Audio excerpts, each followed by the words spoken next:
Depuis le début des années 70, EDF et Areva exportent illégalement des déchets nucléaires vers la Russie. Ces déchets proviennent de deux endroits différents.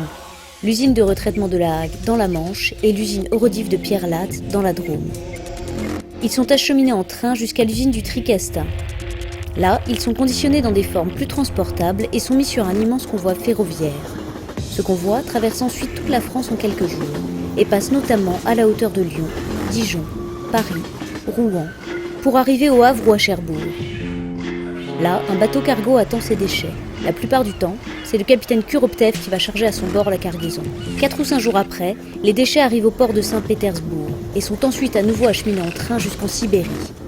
Là, contrairement à ce que les industriels annoncent, la quasi-totalité n'est pas recyclée, mais simplement abandonnée à l'air libre.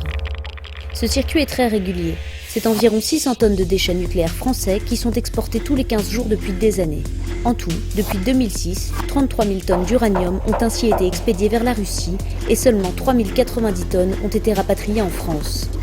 En 2005 déjà, et plus récemment fin 2009, Greenpeace a largement perturbé le départ du navire vers la Russie. Cette année, Greenpeace s'est déjà mobilisé à Cherbourg, mais aussi au Tricastin pour empêcher le train d'arriver à bon port. Greenpeace est déterminé à obtenir l'arrêt d'un trafic qui se présente comme du recyclage, mais n'est en réalité que des exportations de déchets dont l'industrie nucléaire ne sait que faire.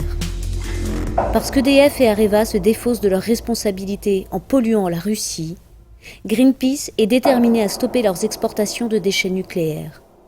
Vous aussi, demandez l'arrêt de ce trafic.